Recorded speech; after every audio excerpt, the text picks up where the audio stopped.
What is going on, everybody? Welcome back to Sideline Summit. I'm Antonio Perez, joined as always by Danny Code, DCU Penn's finest, and Chris Culture, CB Culture Boy. We got another great episode for you guys today. It is the most wonderful time of the year. NBA playoffs are getting started. As of this recording, the Lakers beat the Pelicans, and we are in the middle of the Kings-Warriors game, so we don't necessarily have – we will be predicting – tomorrow, but when you're hearing this, today's NBA play-in matchups with the Sixers hosting the Heat and the Bulls and the Hawks. So we'll get into that. We'll be predicting the first round of the NBA playoffs as well. We won't be giving our entire bracket. We will be saying who we think is going to be the NBA champions this year as well. But before we get started, I wanted to remind you guys, make sure if you're watching this on YouTube, make sure you leave a like, subscribe to the channel. And if you're listening to this on audio platforms, make sure you leave a 5-star like and review. If you really enjoyed the episode, leave a download. We really appreciate it. It helps us, push the algorithm, help us grow. So we really appreciate that. And also make sure y'all follow us on Instagram and Twitter at Sideline Summit. And of course, before we get into the big jumble of the episode, Danny's going to get us kicked off with Summit's Plummets, as always. Yeah, I think the summit of the week is Ranger Suarez. Everyone's always seen playoff Ranger Suarez and how he elevates in the playoffs, but it's transitioning to the regular season, and he is through a 9-inning complete game. The Phillies' offense is bad, and I believe they're 10-7. Like they're good. It's like they're above 500 and their offense is at its worst, which is like really good to say. So props to Ranger Suarez. This dude is actually probably a Cy Young candidate right now. He has been lights out to start the year. And if he stays healthy, I think he could possibly win the award. People are calling for it, and he got it. Dude, he's crazy. Cy Young is given to one pitcher in each league, right? Each conference, yeah. So he's not winning pitcher. Why? He's not even the best pitcher on his own team. It's all about Zach Wheeler is objectively going to win this award now that Strider's hurt. Well, no, I see what you're saying, but like the problem is, like if Ranger just has a crazy year, like they could give If Zach Wheeler is himself, which is more realistic than Suarez having a crazy year, like that's Wheeler should win this award. He's going to win this award now that Strider's hurt. Like Zach Wheeler is by far best pitcher. Yeah, and it's an unfortunate. That's actually my plummet of the week. Spencer Strider. There's a lot of players in baseball. You might think it's good. It sucks, dude. As much as Phillies fans are probably gonna hate him. He's one of the best players in baseball. And everyone keeps getting hurt. Everyone keeps hurting their elbows. They say it's not because they're gripping the ball harder. It's because they're throwing the ball harder, and they're throwing the ball 100 miles an hour every pitch. But no, Spencer Strider. I'll tell you one thing. He might not even be back for 2025 playoffs. That's how bad Tommy John surgery is. It takes like 18 months to completely recover and throw. So I would say like 2025, that sounds like ancient from now. That's a year and a half. I know, but that's such a long. It's like okay, for example, it's gonna be a big chunk of his prime, of course. But yeah, for example, Walker Buehler on the Dodgers, he is recovering from Tommy John currently right now. He's going to make he had a Tommy John in August of 2022, and he's making his debut back next week. It has been the Phillies weren't in the World Series, the first World Series. Like they weren't in the World. They were still in their playoff drought.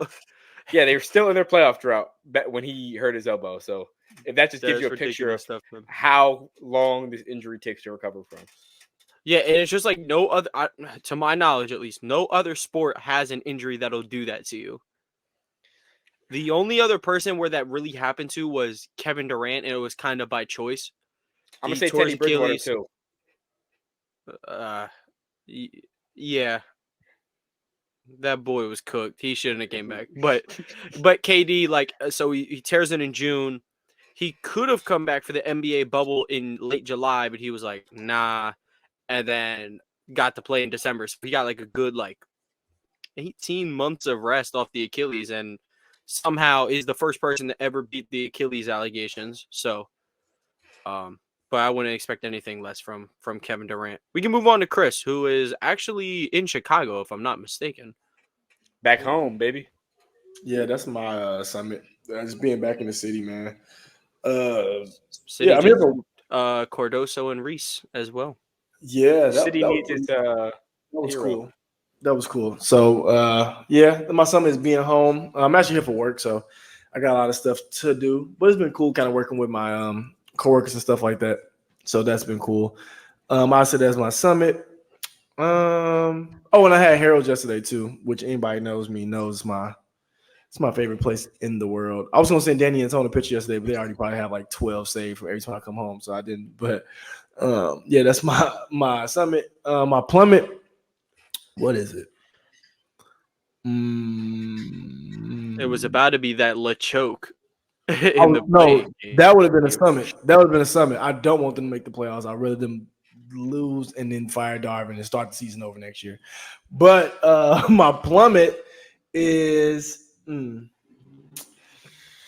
fact today that I was about to walk back to the hotel. It was like a 10-minute walk. But I promise you guys, as soon as I walked out of the taco place I was at, we had like a little after work thing. Bro, literally started pouring down. Literally like God was just pouring buckets of water down from the sky for like 12 minutes. So I called the Uber. As soon as the Uber pulls up, the rain stops. So L spending $12 to walk for a 4-minute Uber ride, but hey, you live and you learn. That's my plummet. 4-minute That's so Uber crazy. ride. I don't remember it raining here today, so I think that might have just been, I don't know. That's the Midwest. That's the Midwest rain. The gods of New Jersey striking back on Chief Keef. Yo, We're gonna go rain down on Chicago. Shout out to Chicago. They got Cardoso and Caruso. True. They do have that. And they also have Lonzo Ball, which I was telling my dad about the Big Baller brand lore.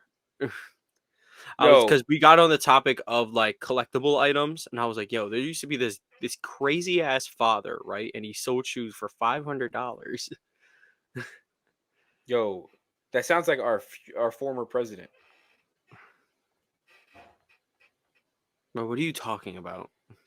You didn't see the Trump Force Ones? No, I didn't, man. Actually, I'm actually about to Google them right now because now I'm interested. Yeah, the Trump shoes are absurd, weird. Oh, those are garbage. That gold. Those are Trump. He dropped Those the pair. Oh, you're talking about the Nick Bosa ones. I know the Nick Bosa ones. Yeah, these are trash. Absolute garbage. They're horrible. But aside, no, like if you remove the name for the person, they're still trash. Yeah, these are the ugliest shoes I've ever seen. They're horrible. Yeah, they could be the creep culture ones, and they trash. Getting them. My summit WNBA draft last night. It was fun. All my favorite players obviously got drafted. Kate Martin got drafted way earlier than I thought she would. She's gonna have to grind to make that team, obviously, but you wouldn't want to be around a better group of players. You obviously, Plum will obviously be like her main mentor, but of course you got Asia's a top 5 Twitter follow, like of people I genuinely like following on Twitter. She's top 3. She's hilarious. So that was good. Brink's going to LA. Everyone already knew this, but Caitlin Clark's going to Indiana. Nika Mule is going to Seattle. So bunch of things to keep up with. And Paige Becker was there, and she had her LeBron moment with the phone thing and the white suit. She said I knew my teammate was going to get drafted. I had faith. Hey, I had faith, bro. Nika Mule? Everyone knew if Nika Mule was getting drafted. It was whether it was going to be back at the first round or beginning of the second round. One thing I want to say, I'm happy that the world is going to finally meet Daisha Fair. finally, one of the best scorers in college basketball, men or women, cats or dogs, whoever. Daisha Fair is one of those ones. And I'm so happy the world finally got introduced to her at the draft yesterday because Angel Reese showed us some love at the Final Four, saying that she's one of the best scorers in college and stuff like that. She is a beast. And I'm so happy that the national media and people got to see, like, get introduced to her yesterday for real. Absolutely agree. And speaking of, new people, the WNBA draft viewership absolutely obliterated the previous record of 600,000. That was when Diana Taurasi was the number 1 overall pick. It completely shattered. It was 2.5 million viewers yesterday. It was incredible. It was absolutely incredible. Didn't know if it was the WNBA draft or the Met Gala, but hey, that's one thing with draft events. I love to see what we gonna wear. And especially because usually I'm not gonna lie, this is the first WNBA draft I ever watched. But like with NBA drafts, like, all right, everybody throwing on a good suit. Everyone's gonna relatively look the same. But with the women, it's like you could pop out in a dress, you could pop out in a suit if you wanted to. You could realistically wear whatever you want, to be quite honest, as long as you look expensive. Caitlin Clark, obviously first male or female basketball player to be suited in Prada on draft day. So shout out to her. Who was was it Aaliyah Edwards who had the $5,000 clutch wallet? It was a $5,000 clutch shaped like a basketball covered in diamonds. It was amazing. Yeah, I think it was her. Nika Mule had like 2-tooth grill in. That was hard. But yeah, shout out to the ladies. Can't wait to see their careers unfold. This is I got a question for very you. loaded class. Who is going to be a bigger impact on their side of the sport, Wemby or Caitlin Clark? I guess Wemby's going to transform the game more. Caitlin's going to move mountains for the WNBA though. So like Wemby, I guess Wemby will change it from a popularity standpoint as well, bringing over all the French attention and, inspiring all the 7'5" kids out there who everyone says you can't make the NBA.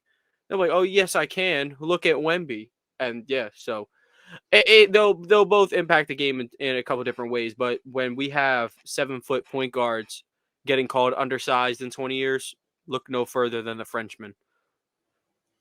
Yeah, they're gonna be like, yo, this I guy. How did he play small forward?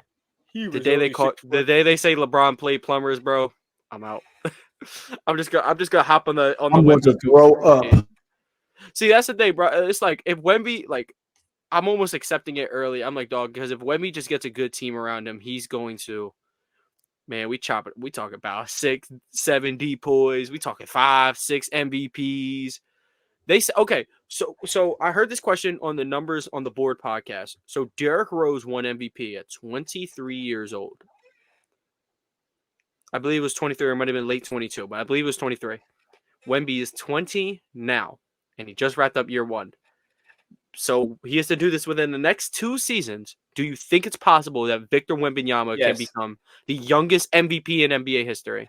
Yep. Nope. I say it depends. Yeah, that's what I'm talking about. It's going to take more than 2 years to put the team around to where he can compete enough to win MVP, in my opinion, unless they make drastic, like start doing it like this offseason. This is going to take, I'm thinking it's going to take 3 or 4 years instead of 2 to 3. So I think he'd be like a little bit behind. Personally. Well, I think something that like could be taken into account that like could boost this process drastically is his own leap. His own leap could be 10, 15 wins added. Let's say he starts walking. What if he starts walking out there like he averaged what 21, 10, and I think 3.5 blocks. Well, let's say he trots out there next year 25, 12, and 4 blocks. I'm like, it's getting ridiculous. Obviously, the wins are going to. He used to be a top 4 seed and all that, of course. Or like in the playoffs, whatever. Top 6, really. Russ got one with 6. Yeah, Yo, I would. what did Wemby It's say just like though? if they give him, let's say Wemby were to get like a 5th seed or a 6th seed, and they gave him the MVP, and then Luka's out here just walking around without an MVP, like there's something wrong with the league, because like the dude got the 5th seed. They're 50. Ignore the 5th seed stuff. They're a 50-win team. Like that's a really good team, and Luka's not going to win the MVP. I know I picked Jokic, but it's like if you're looking at like the voting Excel sheet that you can find online, it's not even close, and it's ridiculous. I was like, I thought at least more people will be pulling for Luka, but I think, but I want to say if we're taking Wemby leap into account, along with Trae Young moving to San Antonio, then that might cause for like you ever double jump somebody on a trampoline? That's what it would be like. Yeah, It was that's like what I meant. Wemby's already gonna go up, and then he's gonna get this all NBA point guard, and it's literally gonna take him from year 2 to like year 4, just like that.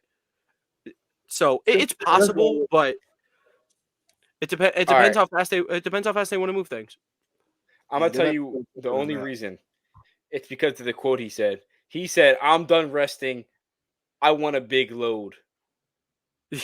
Yeah, never mind. He's never winning MVP. Shout out to him though. He wants to play the games, and I would say he missed like a good 2 weeks of basketball. He's in the worst place for that. He's in the worst place. Exactly. Like he slipped during pregame warmups. I'm pretty sure he was fine, but it's like they're looking for a reason to sit him. Like, fuck no, nope. 2 games out. Yeah. 2 games. See you. Yeah. I'll I mean, blame him, when he played, he was fantastic this year, man. Like that's like he, and it's like every win they had, it was just insanity. Like he was going nuts. Even in losses, he was going nuts. But like I feel like every time he was on national TV, or every time he had to go up against one of the best stars in the league, whether it was Embiid, he didn't defend Embiid all too well, but he scored 30 that game. Giannis, he went absolutely toe to toe with Giannis.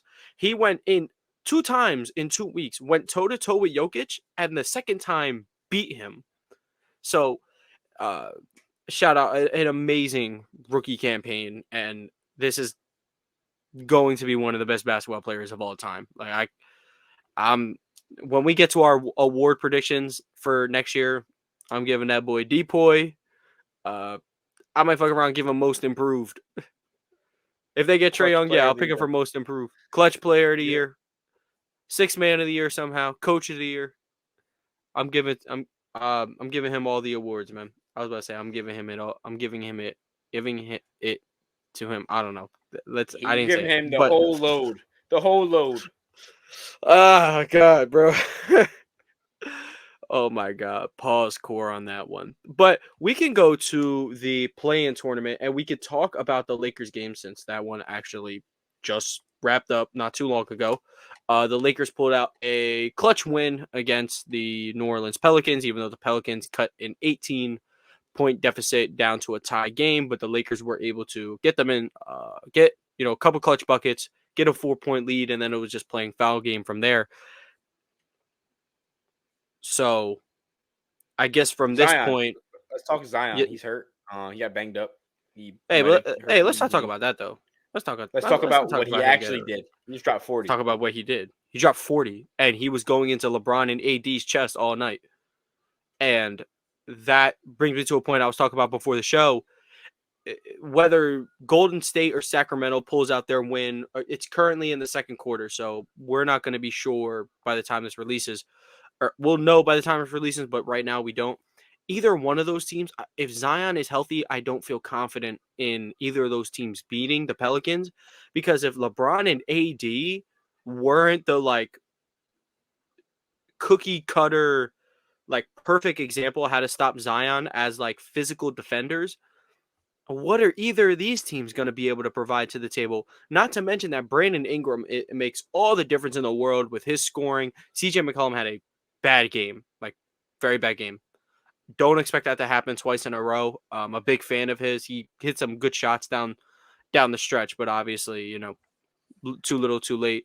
Jose Alvarado had a pretty good game, but he's also messed up both his ankles a little bit. So him and Zion will be on the watch. But yeah, if Zion's healthy, I'm gonna take them to be the 8th seed and beat the winner of Sacramento Golden State. Yo, I'm not gonna lie.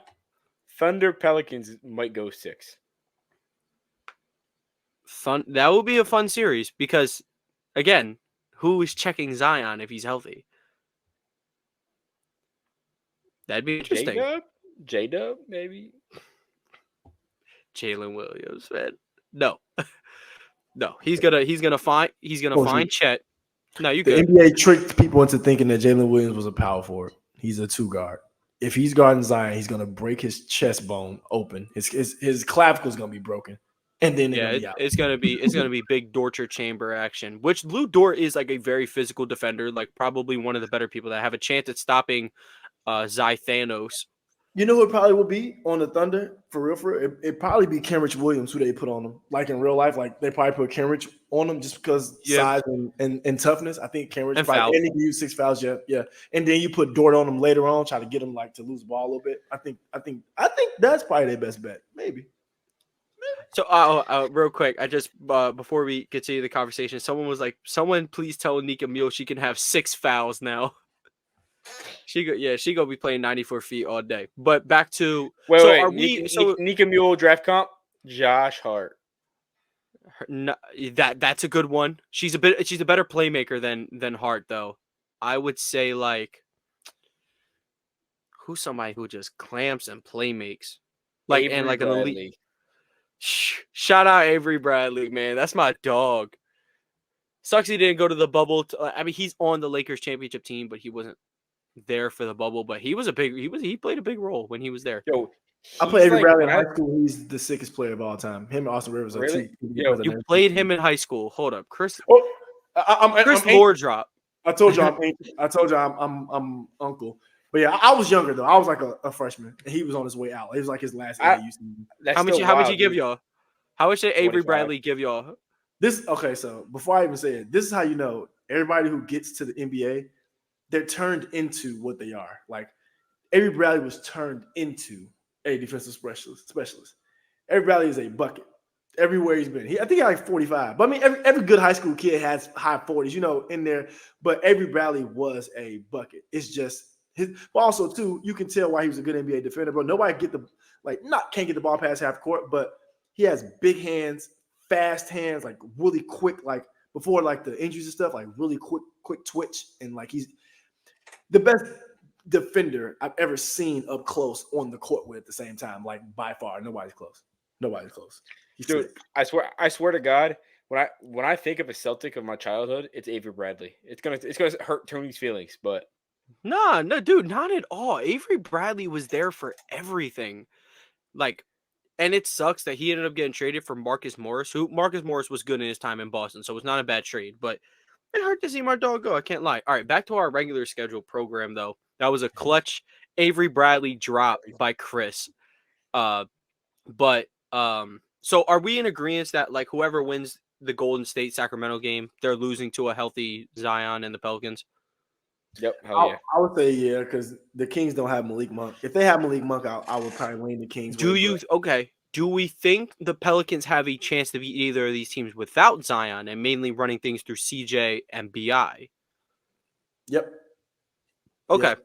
Okay. I was thinking the same thing because I don't. Neither of these teams are good, and it sucks with the Kings because of the injuries. But look, I'm not sorry for Golden State; they're just not good. But I think it works for the Pelicans if Zion doesn't play because I think BI has been better this year without Z. The same way, other way around, Zion's been better without BI, in my opinion. So I think it's not even like they can't work; they're still good together. It's just like weird. It worked like that this year. I think they need to work on staggering their minutes just a little bit better. And commit to point Zion if you're gonna do it. If you're gonna do it, commit to it. To where BI can still be on the court and still have his space. Because point Zion out there, BI still has space to operate in the 3 mid-range. He still can have space to move. When they're out there playing with another guard and a big like Valanciunas is like neither, but they're kind of fighting for the space. Yeah. Okay, so all right, we got the West play-in figured out. We can move on to the East for now. Now these are going to be our real predictions. We have Heat Sixers to start. These are obviously the two powerhouses of the play-in. Sixers shouldn't even be here, but of course Joel Embiid got hurt, unfortunately. So they're hosting the Miami Heat. The Miami Heat, who in recent history have been like the last team you want to see in do or die games if you are an Eastern Conference team. We can start with Danny, who will be live in attendance. What do you think the Sixers will need to do to like win this game? Who are you taking to win this game? You know, all that stuff. I think if you're looking at the quality of team, the Sixers are better. I think I'm taking Maxey and Embiid over Jimmy, Bam, and his buddies. His buddies and tomfoolery. I mean, I like Terry. I like Terry a lot here. Terry's a playoff riser, and I don't think he's playing. Is he not playing? Yeah, he's out. I think Terry and Josh Richardson are out. I'm pretty They're sure. both out. I think Heroes. Josh Richardson is a non-factor because that dude is not good at basketball. So you're a liar. Good defender. Very average player. Celtics legend. Good defender. Sixers legend. Celtics legend. Yeah, so that's who we got for Jimmy Butler. Remember that. Fairs. We got Derek White for him though. Yeah. Anyway, I think the Sixers win in a very close game and finally get past their foe, Jimmy Butler. Friend or foe. It's Bam versus Embiid, and it's going to be Maxey versus all their guards. And I really like Maxey against Hero. That matchup is going to be Maxey in the kitchen all day. Like he can't guard him, and Maxey, although he's undersized, he can defend the hell out of people. He's on ball the entire night. Yeah, it'll be interesting. Well, like you said, Tyler Hero being questionable, you better play. You literally just got back, dude. So, I could see Duncan if Duncan's playing, Duncan Robinson, if he's playing, I could see him dropping like 25. Absolutely. And there's something I really want to pinpoint on Duncan Robinson is it really kind of started last year during the playoffs, but like he obviously a majority of his shots by a wide margin are coming from three. He's a sharpshooter at the highest level in this league. He's able to put the ball on the deck now. He's Jack Oakey. Even more so, he can put the ball on the deck now. And he's able to drive, and he can finish with both hands. It's actually been pretty decent to watch for someone whose like main role is just to shoot the ball. This would be like if Sam Hauser could start like dribbling and hitting some mid-range shots. With that being said, I know I'm trolling and like for once tomfoolery is not against me, so I'm going to root for it a little bit. But this Sixers team is just better. This is a top 3 seed that just it so happens to be in the play-in. This is kind of like LeBron, 2020 Lakers, who LeBron got hurt. They got stuck at the 7th seed, and they had to beat Curry to get in the playoffs. But that's kind of what this feels like a little bit, to a way lesser extent, because the best player here is Joel Embiid. But so yeah, I'm gonna take the Sixers in this one. I like their versatility. I like their shooting. I don't like the injuries on Miami side. All the things that you kind of said. But I'll never put anything past tomfoolery besides winning an NBA championship. Yeah, and it would set the Sixers up for probably an ideal scenario where you go in and you play the 2 seed in the Knicks. And Knicks, I mean, the Knicks. Now that'll be a crazy series. It'll be a great series. If they somehow manage to get past the Knicks, they would get the winner of the Bucks and the Pacers.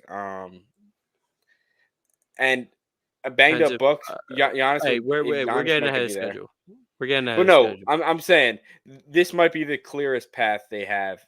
Oh yeah, Doug. You just don't want to see Boston. Yeah, and as well as Miami knows Boston, and like as much as they're terrorists and they're gonna give Boston problems, of course, like from a mental and physical fatigue standpoint. No, you don't want to play Boston. No, and when you play Boston, I don't want to completely dismiss these teams. That's not what I'm doing. But it's like, if you want to go win an NBA championship, you probably want to avoid the 64-win team, most likely, in the first round of the playoffs. Dude, like, what you want to do is go see them in the Eastern Conference Finals when Boston might be banged up. They might be dealing with possible bruising on the body. Like, to be fair, one piece knocked down from Boston is not much. It depends who the guy is. I mean, yeah, if Tatum goes down, Boston is the shell of itself. It's over. They would not win a single other game against a playoff team if Tatum is down. I think that's the thing that gets taken out of context a lot with him is that, like, oh, look at their record when he's not playing. I'm like, dude, they're playing the fucking Rockets. They should win. If 4 other all-star level guys, according to you guys, can't win a basketball game against the Rockets, then this is a bad basketball team. But I think they could win a game without Porzingis. They could win a game. It depends. It depends on the team, but like in Eastern Conference Finals, not winning a game without Porzingis. Absolutely not. Porzingis. I was gonna say of the 2 people we cannot afford to lose, I would actually say Tatum and Porzingis. Yo, what is crazy? I think they could afford to lose Jaylen Brown, but not afford to lose Derek White. Can't lose Derek. And I agree with that because Jaylen Brown brings the same things to the table that Jason Tatum does. But Jaylen Brown's also good to have there, and he is the 3rd most important player because Tatum has these things where I don't know, I guess he gets shy, but Jaylen Brown lights things up in the first quarter and gets people started. But we're going to go to Chris. Sixers Heat. What are you looking for, and who's coming out on top to play the Knicks? As much as I hate Jimmy Butler and everything they have to do, I don't trust and believe in the Sixers at all because they employ Joel Embiid, and I don't trust that dude. I don't. Still don't trust you. Yeah, I really do not trust Joel Embiid at all. And I think if there's one person that can prepare for one game, it's Eric Spoelstra. I don't know what he's going to do. I don't know what he's going to do. And I could 100% be wrong. The Sixers might win this thing going away tomorrow. But I just think it's play-in Jimmy. Playoff Jimmy is a joke. No, I'm just kidding. But I think it's going to be a really close game. I think it's going to be a close one. But I would pick the Heat. Just off the strength that they just always find a way with randoms, with G League player, they just find a way. I really do think it is going to be close though. But yeah, I just don't trust Joel Embiid. I think Max is going to go off tomorrow. I do. And I don't think Joel is 100% healthy either. That's really what it is too. Like not just not trusting them in the playoffs like that. I don't think he's 100% healthy. Hopefully these games off has helped. Not games off, but like, this little time off in between has helped a little bit. But I just don't believe he's healthy. And that knee, like when he tried to save the ball, that scared the crap out of me as a basketball fan. It just looked really crazy. And I know Embiid's, trying his hard to stay out there. So this will be a close one, but I give it to the Heat. Just off the coaching edge alone, I think Nick Nurse is a great coach as well. But I think Eric Spoelstra is a top 3 coach in the NBA. And I think Nick Nurse is like top 5, top 6. So of all time. Just coach Spo's top 3 coach all time. Yeah, we ain't. No. Top 3 in the last 25 years, maybe. The Zen Master, Doc Rivers, Darvin Ham. It's a loaded top 5, man. Glenn Rivers. Maybe Glenn Rivers' son. Austin Rivers, top 5 coach. Winter Park legend, Duke legend, by the way. I would say if we're just talking straight basketball coaches, then you got Coach K, and then Steve Nash. Oof. Don Staley. Oof. Hey, all I'm saying is Don Staley lost 3 games in 3 years and then went undefeated. All I'm saying, put some respect on that woman's name. By the way, Philly legend, baby. Coach Gino, got Jay Wright. Champion at every level, by the way, too. Don Staley, champion at every single level: high school, Temple college, legend. NBA, USA, everything. Coach. That's a woman who's Temple mate right there. Winner. But yeah, I choose the Heat though in a close one. Okay, so yeah, that would mean winner of this game is going to beat the absolute dog crap out of whoever walks out of Chicago and Atlanta. Yo, I'll tell you something. Yeah. If the Sixers get the Hawks at home, I'm about to have the worst nightmares from a couple years ago. Trae Young and John Collins. Who passed it up the chance to dunk on Trae Young this time? Tobias Harris, obviously. That would be a brutal end to a contract. Yeah, if the Sixers play the Hawks, I'm pushing Trae Young agendas all day, and I'm picking the Hawks just so I can push that agenda. Bro, super sneaky. Trae Young is the king of the play-in. 2 years ago, he went from 10th seed, won 2 road games to get into the playoffs, and then last year beat the Heat in the first game to get the 7th seed instead of the 8th seed. Point guard in NBA today too, by the way. And then Trae Young shout out Danny. He called this. Trae Young pulled 2 games off of that really good 2-seeded Celtics. So I don't know. Trae Young, at the time of it, like when it happens, whoever they have to play, it's gonna be like, oh man, like because if it's the Bulls, then DeMar's coming off a great game, and it's like, oh, you got to play him when he's high. Or if it's like Yeah. the Hawks, let's say the Hawks win, but it was a DeJounte game and Trae didn't play that great. Okay, well now it's Trae's turn, or DeJounte is just gonna go off again. So win this one. Make it a lot easier on yourself. Also, I don't really want, as a Celtics fan, I don't really want to see the Hawks in the first round after our last 2 matchups with them. I know we were trolling, but like, no. I Y'all don't know. remember the It video? gives me the Hello, heebie-jeebies. guys. My name's Trey, and I got a basketball game tomorrow. They're like, oh, that's Trae Young. That's not Trae Young, brother. I know. You try to make me feel old. You try to make me feel old, man. I am. So, okay.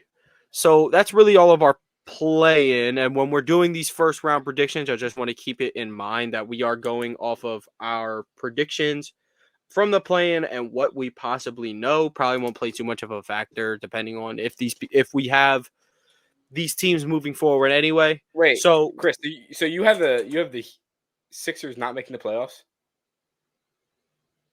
No, I think they will win the AFC again. I think they beat the Hawks or the Bulls. But I was just trolling. If the Sixers do play the Hawks, I'm definitely gonna. Yeah, like I think the Sixers are gonna win this game, but it'd be really funny if they didn't. If the Sixers was to play the Bulls, really oh my god, I would be the biggest Sixers fan in Sixers history. Even bigger think, than you, Danny. Swat Rose, I might be the biggest DeMar DeRozan fan you've ever seen. Last year they almost took out the Heat, and then Zach LaVine, you asked him to put together 2 back-to-back good basketball games. That's not happening. Just like my boy CJ McCollum, unfortunately, that boy stumped tonight, and that's my boy. He had a pretty cool shot though in the clutch. He got into the lane, got like that little fadeaway. What? Yeah. What did LeBron call it though? The hostage dribble. Yeah, and then he did a sidestep. It was nice. Yeah, CJ's one of the ones. It's just he only made 2 shots today, so it's all right. Things will be different next time around. Okay, so let's go back to the West real quick. Let's start. So we all have the Pelicans being that 8th seed, but they're playing the Thunder. Probably gonna have Dort on Zion. By the way, the Coach Willie Green said that Zion has left leg soreness. It sounds pessimistic to me. Left leg, calf, ankle, hamstring. His hamstring is cooked. Quad, that I don't know. That's very skeptical. But if it's a series of Thunder versus Pelicans, I think personally I would go Thunder in 6. I think like Danny said earlier. Yeah, I'm saying Thunder in 6, but they could very well sweep. Absolutely. Shea has that ability. He's that type of player. I'd say Thunder in 5, just with some respect to Sixers legend, by the way, Willie Green. That's my guy. Just respect to him. I would give him 1 game, and it's the Thunder's first real playoff experience with this team. So I'd give the Pelicans a game just off sheer Zion, and I really like the wings the Pelicans have. Trey Murphy, Herb Jones. I really like what they got over there. So I'd give him 1 game because I think Herb and Trey Murphy can give Shea enough trouble for a game or so for the Pelicans to steal 1. So I pick the Thunder in 5. I would say the Thunder and Pelicans, they're kind of they kind of have similar pieces. They're just moved around. They have the really defensive orientated wings. The star, one of them is they both are drive centric, but Shea obviously has a mid range and can shoot the 3, while the spacing is a lot worse in New Orleans, but they still have shooters. It makes for an interesting one. Zion has to get a right hand, dude. Zion has to get a right hand. There's no way that people should still be playing him like he's in high school. That is why Duke lost in the Elite 8. Indeed, because nobody had a right hand. Nobody had an opposite hand.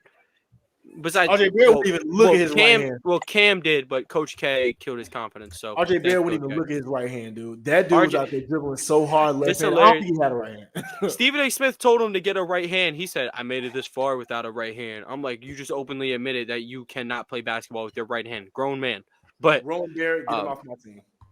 Yeah, but I'll take real quick before we move on. In a hypothetical scenario, if the Kings or the Warriors are playing the Thunder, anything change, or are you still sticking with whatever you got? I'd probably move to like Thunder in 5. Is Malik Monk back? I think they have to get to like at least second round for him to be back. So I don't believe so. No, I don't think anything changes. I think it's about 5 for both of them. I want to put some respect on the Warriors' name really bad. I do. Okay, if the Warriors were to win, I would say Thunder in 6. Because if Curry gets into the playoffs, he's going to get a game or two just because it's Wardell. He's going to have one of those games where he just goes nuclear and nobody can do anything about it. So I'd give him Thunder in 6 if they were to play the Warriors. Fair enough. Jeremy, would your opinion change at all, or would you? Danny, would your opinion change at all, or would you just say? Yeah, I'm taking Thunder. Okay. I'm thinking 5. Right. Thunder and 5. We can move on to the next matchup, which is going to be Lakers versus the Nuggets. Again, a rematch of last year's Western Conference Finals. The Lakers have not beat them in their last 7 tries, and it's getting concerning. But like we said a while back, Chris also said this. If you're the Lakers, you're going to have to see them anyway. Figure out if you got it in round 1. While you're going to be at your most healthiest, you're going to be fresh off a clutch win against New Orleans. Like, you're kind of riding the wave going into this one. Not to say that gives them any sort of advantage or anything. I mean, you have LeBron James, but the other team is the best player in the world. I think this is going to be really interesting. I think I said last year, I think I took Nuggets in 6 in that series, and they ended up sweeping. But it was like a close sweep. Like, every game was really, really good. It was just a matter of execution down the stretch. I don't think Darvin Ham has learned anything from these past 7 clutch losses to the same team. But I'm going to go Nuggets in 6 again. I think this could be a situation where, like, the Lakers, they'll pull like their first home game to make it 2-1, and then the Nuggets steal that second home game from LA, so it's going to be 3-1, and then the Lakers don't go out sad. They bring it to 3-2, and then it's closed out back in LA. I think the main difference is just the overall execution by the players outside of the stars, so outside of Murray and Jokic, and then LeBron and AD. The advantage could not be more in Denver's favor, and that's not to like honestly, like maybe player for player, LA's has the better players, but the way they fit over in Denver, the way they work off of Nikola Jokic, they're built to beat this LA team with KCP, MPJ shooting, Aaron Gordon being the Swiss Army knife, Christian Brown, who has a more prominent role, Peyton Watson, more prominent role. So, yeah, Nuggets in 6 for me. I want to hear from Chris on this one. I just tweeted Nuggets get this over with fast. We can fire Darvin Ham, and I wouldn't mind a 4-game sweep. I wouldn't mind it, but I'm going to tell you the truth. I'm picking Lakers in 7 for the simple fact it's 2 reasons. 2 reasons. One, the Nuggets don't have Bruce Brown anymore, and I've been saying this all year. Yeah, Peyton Watson and Christian Brown have done really well to fill the void, but they're not Bruce Brown from last year. Bruce Brown was the best role player in the playoffs last year by far, and he was able to let them either take Jamal Murray off the court and play Bruce Brown at the point, or keep Jamal Murray on the court and have him, play off ball and have Bruce Brown kind of run it. It just gave them a whole other look. So I think they're missing that a lot. Watson and Brown did well this year, and I think their production-wise is going to look the same on paper, but game and watching it, I think Bruce Brown was more important than people are leading on. And I think because also, too, last year he played a dunker spot when Aaron Gordon wasn't in it. It just gave you more versatility and a player who knew how to play in all those roles, because Bruce Brown came from playing power forward for the Nets and went and played point for the Nuggets, just like you said, Swiss Army knife. I think LeBron knows this is his last real run at one. So I think with him knowing that they're playing the best team in the West, the first round, I think my boy know he got to put everything on the line. And I'm not betting against LeBron James. I haven't done it in 24 years. I've been watching since freshman year of high school. I have not done it, and I won't start today.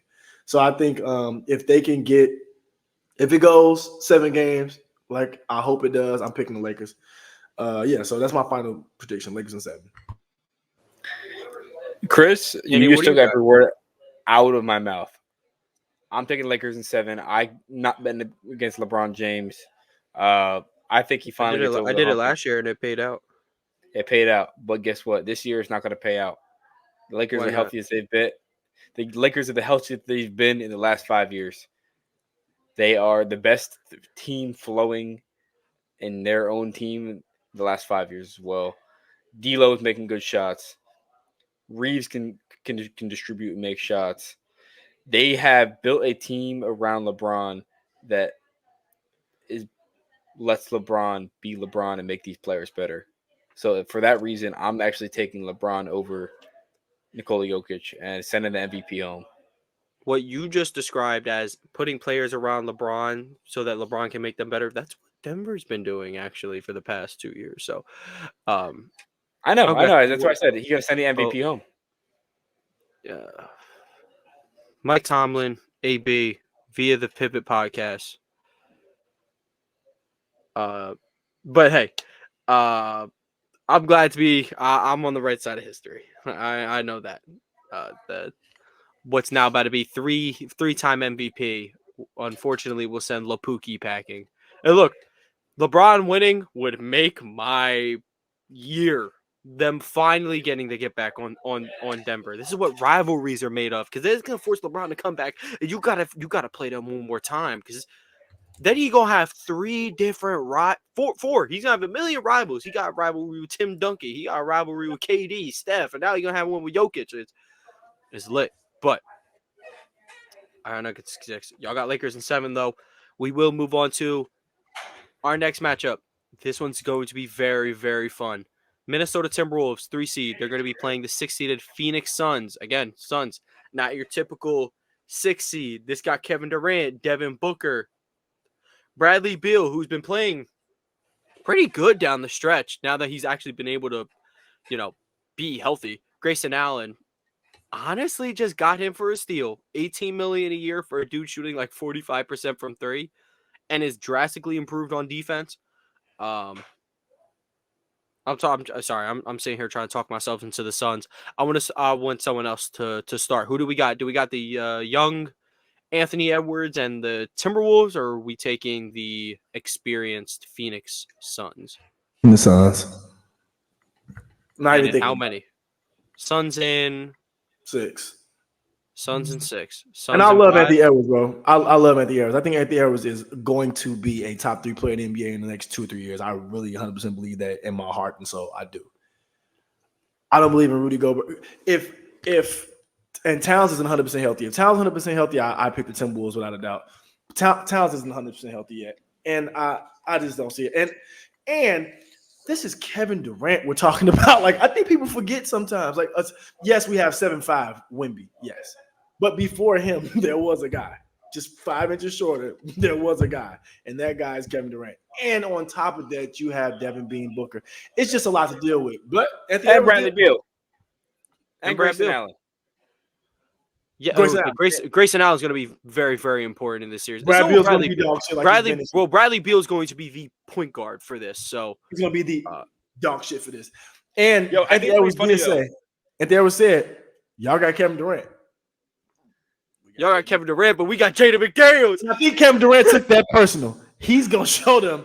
Yeah, you're right. The thing he was talking about, though, Jaden McDaniels clamped him up, though. He clamped him up the next game, at least that game. I'm not saying he's going to do it this series, but I'm just saying the video's still funny, and I hope people. And it's not a better defender for Kevin Durant than Jaden McDaniels out there. I don't. Oh yeah, so. No. That's not saying Jaden McDaniels is going to make like an all defense team, and he is one of the best defenders in the NBA. He's not the best, but for Kevin Durant, the best guys you want to put on Kevin Durant for a series that I've seen would be right now Jaden McDaniels. Aaron Gordon last year. Jason Tatum. I was gonna say, but I was trying to think of somebody else before I got called biased, but no, Jason Tatum strapped that shit. So, lie to you Hey, not, wait, like strap, and like you're dead forgetting ass strapped him. one guy who KD could not really avoid, LeBron James. Well, Even at the age of LeBron never really. I wouldn't say LeBron really ever guarded him. Especially like because it's just LeBron exerts so much energy on offense that he just couldn't keep up at his very old senior citizen age of like 33. But Yo, I'll tell you but yeah, something. It's gonna be interesting. You had the all offense versus all defense team. In football, defense usually true. prevails. In basketball, I am taking none other than the Suns in 6. So okay, you got Suns in 6. Chris is going Suns in 6.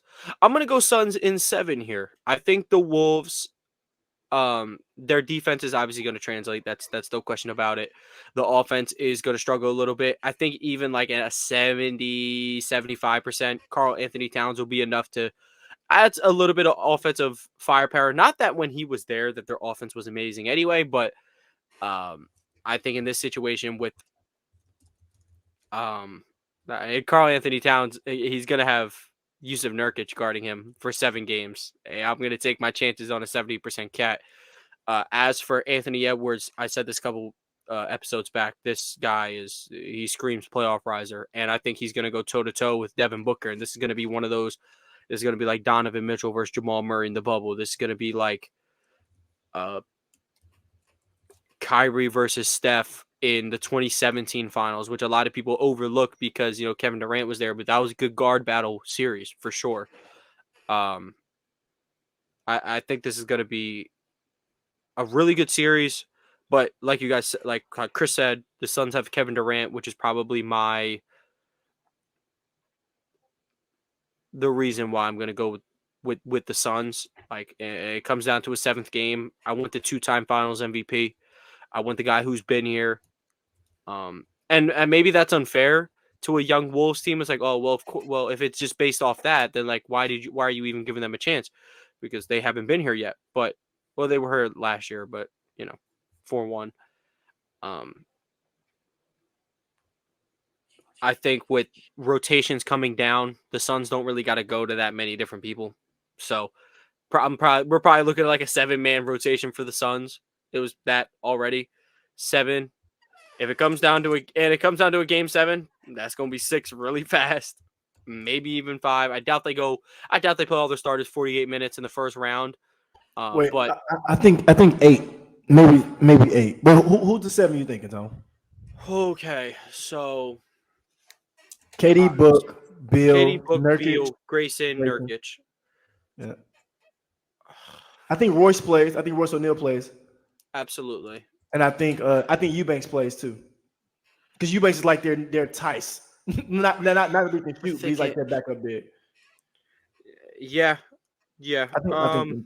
I think those 2 play. I think that's the 7. I don't think Eric Gordon gets many minutes. I don't see many Bowl minutes. I don't see. Who may get some time depending on rotation or depending on how it works. Maybe David Roddy gets a look. Maybe. That'd be like my only maybe, but I think there's 7. I mean, they went to Josh Okogie a lot last year in the playoffs. I forgot about him even being on the damn team. Yeah, he doesn't play basketball though, so I didn't forget the accident. He sucks. Bad. I mean, I don't know as a body. Exactly. Look how you said it. As a body who could play basketball, he sucks. Not Okogie. I know Okogie sucks. I was saying about Bol. But I don't know how many situations you really want him out there against Gobert and Cat, because Gobert, while like is an extremely average like offensive center, like isn't really a lob threat, can't really catch that well. Bol make him look like a very special offensive talent, and Eric Gordon, depending on his health, he'll probably be one of those 6-7 guys that are in the rotation. But yeah, we're all going Suns for, you guys are going 6. I'm going to give the Wolves an extra game. Okay, and that probably takes us to the series of the West. If Kawhi is healthy, Clippers versus Mavericks. I'm just going to keep it real simple. if the Clippers got Kawhi Leonard, I'm still gonna go Mavericks, but I think it's gonna go the distance. It's gonna be, I think, 7 games. This is the best iteration of the Clippers that we've seen yet when they are hot and healthy. And this time around, the difference between last time the Mavs and Clippers played is that the Mavericks added an all NBA level guard in Kyrie Irving. So, and then obviously if they don't have Kawhi Leonard, I'm gonna take the Mavs in 5. So, it's all a matter of if this Kawhi knee swellness is just a facade or whether it's it's real. But regardless, I'm going to take the Mavericks either winning this, going the distance, or winning in a quick 5. Yeah, with or without Kawhi, I'm taking the Mavs in 6. I think I like the Clippers' depth outside of Kawhi to at least grab at least one. Last year, I remember I said, I was like, yo, the Clippers not getting one against the Suns. And that didn't happen because they won game 1. Yep. But this year, I'm saying the Clippers are at least. This year, I'm saying it quite the opposite. The Clippers are at least getting one against the Mavs. But well, you're saying, are you having 6 or 5? I have the Mavs in 6. Mavs in 6. Okay, so you're saying they're getting 2? They get 2. It's possible. Depends what iterations of Paul George and Harden you're getting, but they have too much talent to not get at least one. I mean, shit. With who they're playing, they might not have enough talent. You got probably the two most skillful guys in the NBA, arguably, with just defenders around him. Such an ideal team. That's so beautiful. We'll head over to season ticket holder Chris. Your Dallas Mavericks are playing Little Bro Clippers. What do you have going on over there? Well, I think it's good if Kawhi is out because then he's out of PG's way and Paul George can play like he's back in OKC and in Indiana again, like he wants to. Either way, I don't give a fuck if they had Kawhi, Paul George, George Paul, Chris Paul. He said Kawhi, Kaware. Yeah, I don't even care. Could get out of my face. Mavs in 6. Because for the simple fact is, Lucas said this today, and I think it was the most beautiful thing. Somebody asked him, what is the difference between this year against the Clippers and the other time against the Clippers? He said the correct answer. 3 words. We have Kai. You sure do. Kyrie is top 5 playoff performers of all time. Yeah, I said it, and I'm not backing down. He is top 5 when he gets into that playoff mode. And I swear to God, if the Clippers go out there and they do what Draymond Green said and put Russell Westbrook on Kyrie Irving, he's going to average 114 points. And Russell Westbrook's going to What's that video? What's that video, Shannon Sharp? He said cornbread, yams, chicken, yams. I do the braised rib. We got the oxtail over here. He said, I hit this up every time I'm in Indy.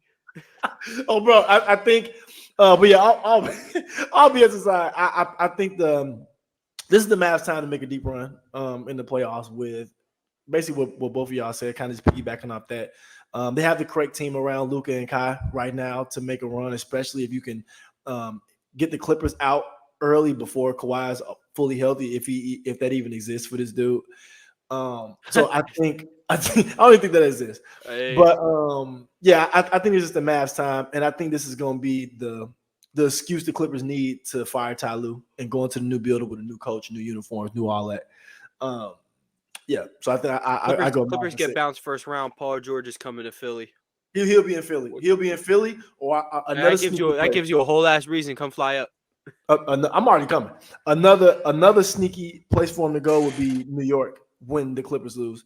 I wouldn't mind PG in New York with Brunson and those guys over there. I would say if they're bringing PG to New York, Randall has to go. And yeah, for sure. Because Paul George is not, of course, obviously better than Julius Randle, like as a scorer, is everything that has to do with basketball. But he's not the ball stopper that Randall is. I'm not saying PG is like an incredible playmaker, but it's just like he's such a. Paul George could go anywhere and it'll be okay. You could send him to the Jazz. Hey, I'll get my calm 30 a night, and we're going to do what we do. Or you could send him to a contender to be the 2-man, and he'll just, hey, I'm going to get this 23, 24, and I'm going to stay out the way. I don't know if I like his fit in Philly, dude. Like, boy, you better like it. Get ready to learn PG, buddy. Get ready to learn playoff piss. Because he's going to be their number one target. They're going to throw the bag at him. They'll got a max slot. As they should. I know that. But the problem is, like, I don't want him taking Maxi's touches. He's not. I literally just said he's the most plug and playable guy in the league. He can go anywhere and make it work. And you know what it'll do, Danny? It'll help you when Embiid misses his, 12 games of the season every once in a while, just because he's big and he's gonna have injury. You won't have to deal with Tobias Harris being your second guy. Then you really have PG. So I think it's a W. And you probably get to keep DeAnthony Melton, one of my favorite players on the Well, season. if we deal Tobias, we got Draymond hitting FaceTime threes. I can't believe it. Sorry, go ahead. Yo, if we let Tobias Harris walk and sign PG and Melt, cool with me. You know what's not cool with me? Sign Tobias Harris to a big deal. I would actually want Tobias Harris. You know that's not. Wait, no. It's gonna be crazy. Sound absolutely crazy. I'd sign Tobias Harris back on a team-friendly deal. Oh, of course. That's the whole thing with Tobias, because he's making 30-something million. That's the only reason why. Exactly, bro. He's a efficient 15-point per game scorer. Everyone wants that. Just not at $180 million. Yeah. Tobias Harris makes more in one game than Caitlin Clark does across the 4 years of her contract. That league contract. Yeah, unfortunately. Tobias makes more in one game, dog. Well, if we compare the endorsement, I'm pretty sure she has more endorsements than him. No, much more. But that's not what I'm saying. Like, it's just funny. I know. No. For league salary, yeah, that is pretty crazy. It's all right. When Caitlin Clark league salary, I'd make more than her. Yeah, that's crazy. Well, you set up for greatness. You know what I'm saying? But yeah, Paul George is going to the Sixers after the Mavs whoop that ass. So let's go to the East. In the East, we have different 1-8 and 2-7 matchups. I think regardless of who we have, Boston playing either Philly or the Heat, I have Boston in 6. I have Boston in 6 games. I think I want to go Boston in 5. I think I said that last year for actually both their series against Philly and Miami. I want to respect these teams. Joel Embiid is going to be the healthiest he's been in the playoffs since, I guess, 2021, maybe. I'm not exactly sure. Is he going to be the healthiest he's been, though? He's not healthy, dude. No excuses. No excuses. There's no excuses for him. No. I'm not saying it's an excuse. I'm just saying he's not. Oh, no. I know you're not using an excuse. I'm saying the Sixers fans are going to be like, when they lose in the first round to whoever, it's going to be like, oh, well, he wasn't healthy. And I'm like, then why did he come back, man? Then why did he come back? My biggest thing, and you know this, if you playing, you playing. Jason Tatum played in the finals on a torn labrum and a what's the word? Like a torn ligament in his wrist. No excuses. You played like shit. So you got to live with it. I'm sorry. I could go pull that excuse all I wanted. I was like, oh, he essentially had to use one side of his body. It was still better than Jimmy Butler last year, but it doesn't work like that. So I'm just saying, no injury excuse. Unless Bam Adebayo, I don't know, spears him in the knee, which is possible. It's possible. But yeah, I would say, regardless of who the Celtics are playing, I got him in 6. Danny's got him in 5. Chris, what would you have the Celtics? Because you would have them playing the Sixers, right? Yep. For some reason, it has nothing to do with Jason Tatum. It has nothing to do with Jaylen Brown. Al Horford is the reason why I would pick the Dominican family, man. Let's go. Al Horford's the reason I would pick the Celtics in 5. For some reason, he's figured Joel Embiid out. Not many people can say that. But for some reason, Joel Embiid literally turns into Embiid Joel every time he plays against Al Horford. So I think for that reason alone, they're cooked, man. They're cooked. He turns into what I like to call M Burger every time I text Danny.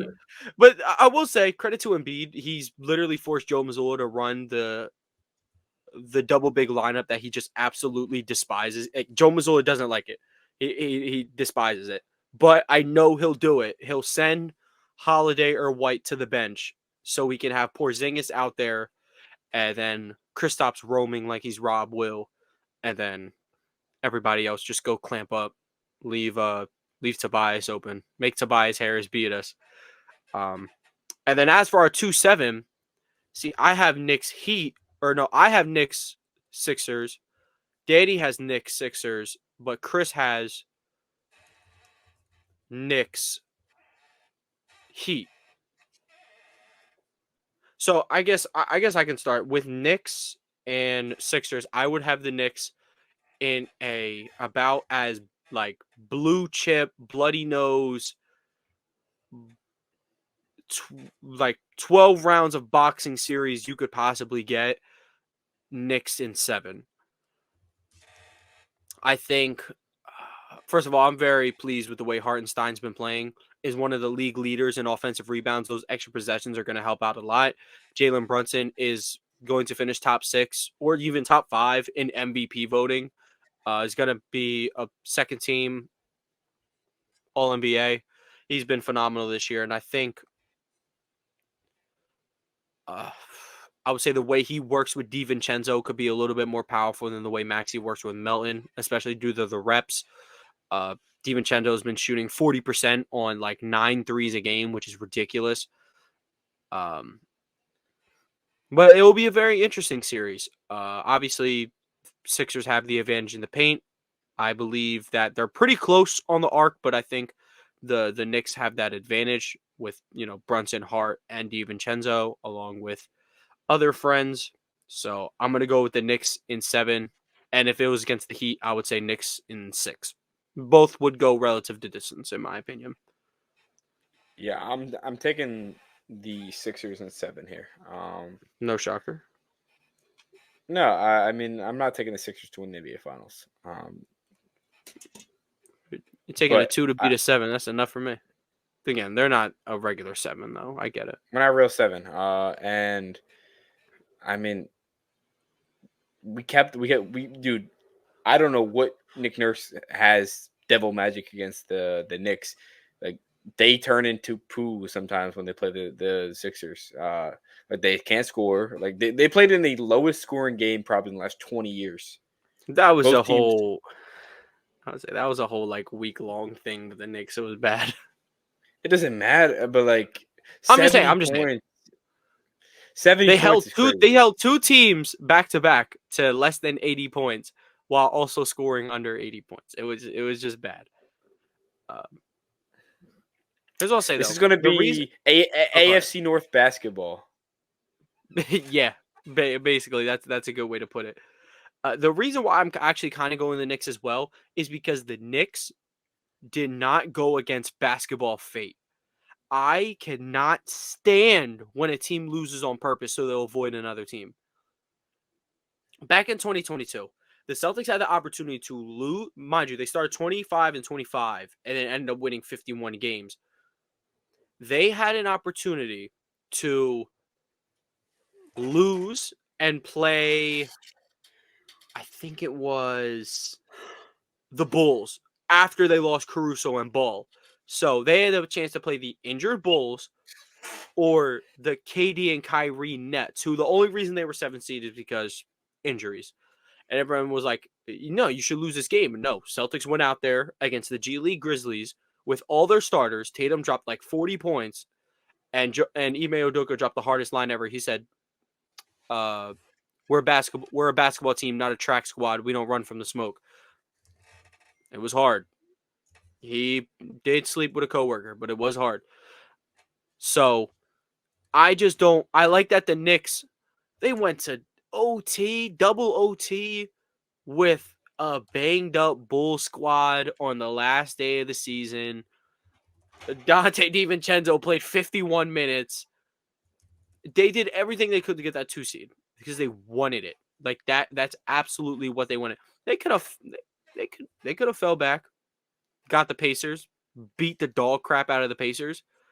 But I like to credit those who don't try to mess with the basketball gods. That's just me. That's a little superstitious, but yeah. Let's go to Chris. You would have the Knicks playing Miami. How do you see that series playing out? With Jalen Brunson putting that playoff Jimmy BS to rest. I think the Knicks are built right now for a playoff series, especially against the Heat. The Knicks can't score anyway.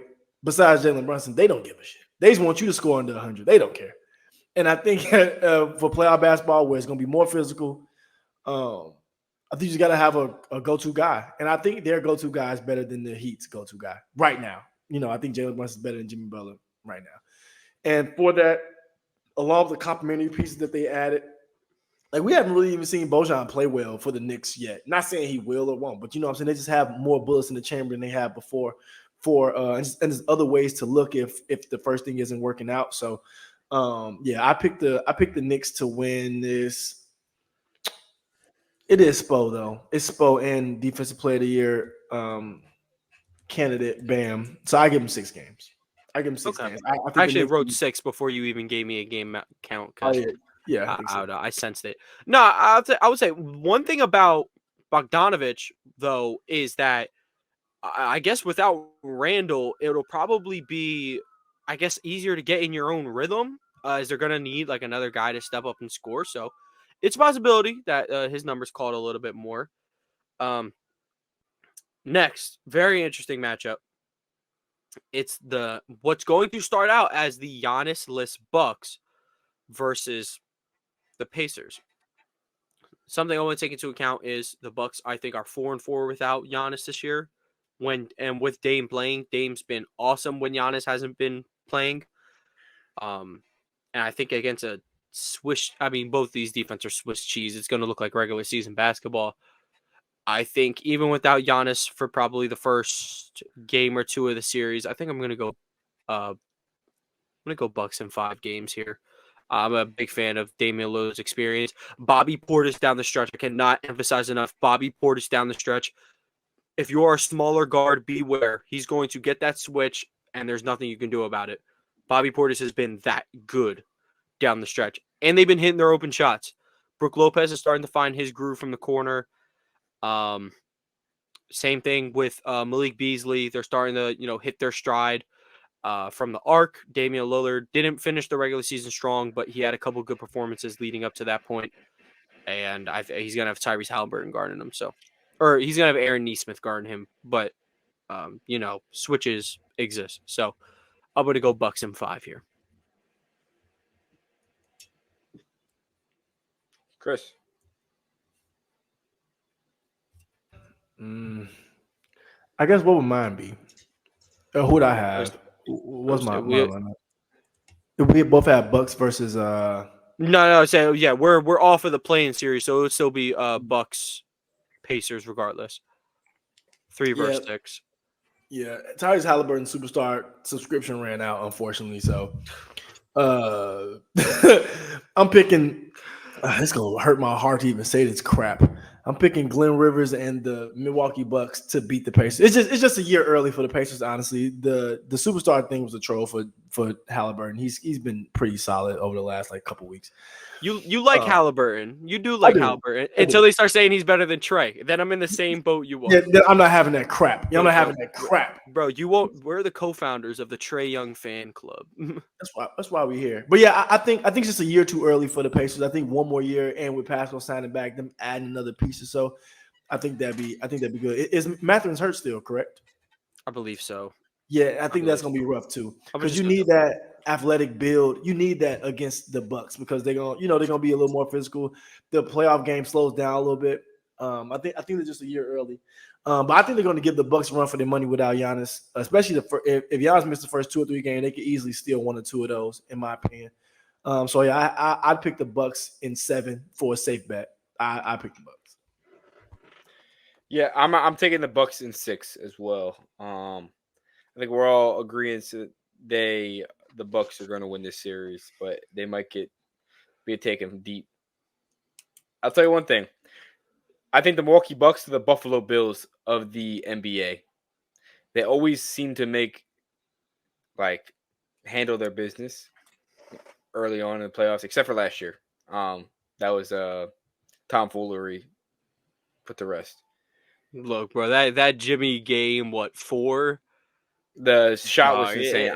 it I was just laying in wasn't. bed. It was just nothing you could do. Like when Jimmy's hitting his threes, it's like that's a completely different basketball player than what he normally does. But no, I genuinely think the Buffalo Bills are the Milwaukee Bucks comp because they seem to they have a superstar. They added another superstar to help the other superstar out. Can Dame be Giannis's Stephon Diggs? Or they're going to have a hostile split up in a few years? We'll find out. What? Well, no, because Giannis has won already. He's good. No, Giannis has He's won. got a I chip. agree that. Yeah, he's I got a agree with chip. that. How could they be the Bills? He's got a chip, baby. I Come mean, on now. it's hard to give an exact NFL comp because he's not Patrick Mahomes. Maybe because every situation does not Correlate. I know. But no, exactly. the way that the way their team is functions reminds me a lot. I just think you need to put respect on Giannis's name. This is a 2-time MVP, 1-time DPOY, 1-time Finals MVP, and you're comparing him to Josh Allen. So Josh Allen is very good. not even fucking close to Giannis as a athlete. Giannis has done so. Giannis is top 20 all time in his sport. Josh Allen would be lucky to be licking fucking Troy Aikman's ass right now. So, Yo, I might take Allen over Aikman. like on an all-time list of greatness. No, not greatness, talent. Oh yeah, no shit, dumbass. Fucking Kenny Pickett would pass up Troy Aikman. No way. No way you're thinking Kenny Pickett, dog. In talent over Troy Aikman, yes, I am. But they both I have no respect. ass. I have no respect for Troy Aikman, so you're asking the wrong guy. But yo, Aikman's ass. Aikman was not good. Come on, bro. We know that. We knew that. Got carried by Emmitt Smith. You're not wrong.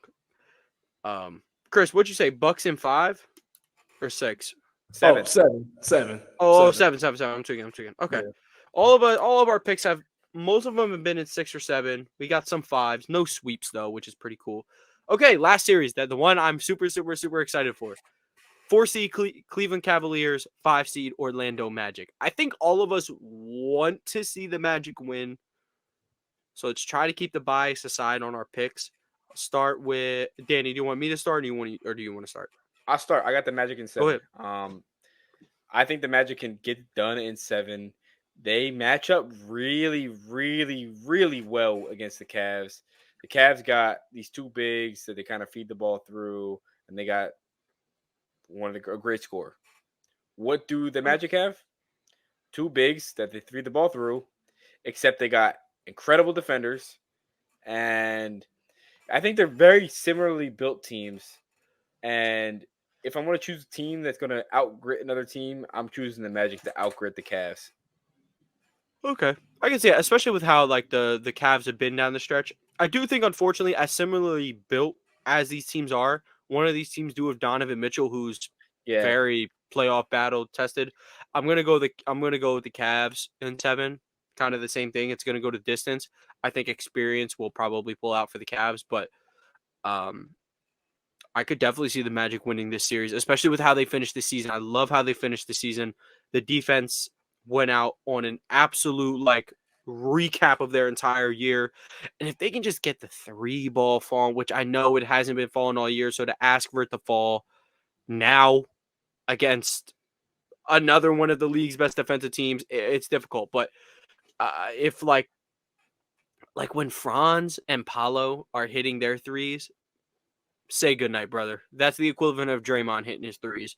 So I'm gonna go Cavs in 7. We'll love to see the Mavs win though, the Magic win. It would do wonders for the P5 movement. Yeah, here's the thing. I really think that Jalen Suggs is going to be a playoff riser. I think he's going to elevate his game in the playoffs and become a 12 to 15 point scorer, 5 to 6 assists, and play good defense. So, yep, I see that. Chris, who's winning? Is it he's a football player. P5, or is it gonna be? DG, one of my favorite. Oh, Okoro. Who's oh god, oh Jesus, gross. I hope Okoro doesn't sniff the court. Play my boy Karras. Better than Darius Garland, I'm afraid. Yeah, Chris, you remember Sexland? That was the worst nickname of all time. I hated that so much, dude. I hated it. Bickerstaff should be in Alcatraz next to Darvin Ham. Time and handcuffs together. They should be in the same handcuffs. Alcatraz. Bruce Brown, Grady Dick, next best duo on the come up. Christ. I have the Magic winning. I have the Magic winning in 7. And the reason I say that is because I think this is the coming out party to get Donovan Mitchell out of Cleveland. I'm not saying he's going to throw the series or anything, but they're going to lose this series and it's going to make a way for, Donovan Mitchell's not going to sign an extension offseason and shit. They trade him. I think he's going to start that. And I agree with Danny on the Jalen Suggs point. Not even the fact he's a playoff rider, because I'm not saying I disagree. I think that could happen. But I think if you want a defender for small guards, I think Jalen Suggs is the prototype right now. And the Cavs have their two best players, in my opinion, are Garland and Donovan Mitchell when they're both right. And Jalen Suggs is going to be able to guard one of those. So you kind of can take one of them off the floor, but you can really kind of hone in on that. And then it becomes just a matchup with the other players. And I think what's going to be understated is the vets that the Magic do have. They have Joe Ingles. They have Gary Harris. They have guys who've been in pressure situations before. So I think that can give them a little bit of an edge. And I think this might be P5's coming out party. Also, for him not making a USA team, I think he can, really prove a couple points here in a big series against the Cavs. So, I'm picking the Magic in 7. Real quick, before we get to our NBA champions, I thought it was funny in the last game of the season, Bucks Magic, Dame kept switching on to, wanted to be guarded by Jonathan Isaac. Top 5 stupidest thing I've seen all year. That's still Jonathan Isaac's not going to be on the court for long. He's going to give you a good 19, 20-ish minutes. He ain't going to be there for long. Your job in those 19 to 20 minutes is get away from him because you're not going to score. He's been so good this year on the defensive end. He would have an all defense spot if it wasn't for the minutes thing. But let's talk. We got to predict champions. I'm sticking with my preseason pick. I'm going with the Boston Celtics in 7 games over the Denver Nuggets. Maybe that's bias. Maybe I think the Nuggets will probably get their ass out of there in 6. But I'm just my preseason pick is reasonable, so we're just gonna go with it.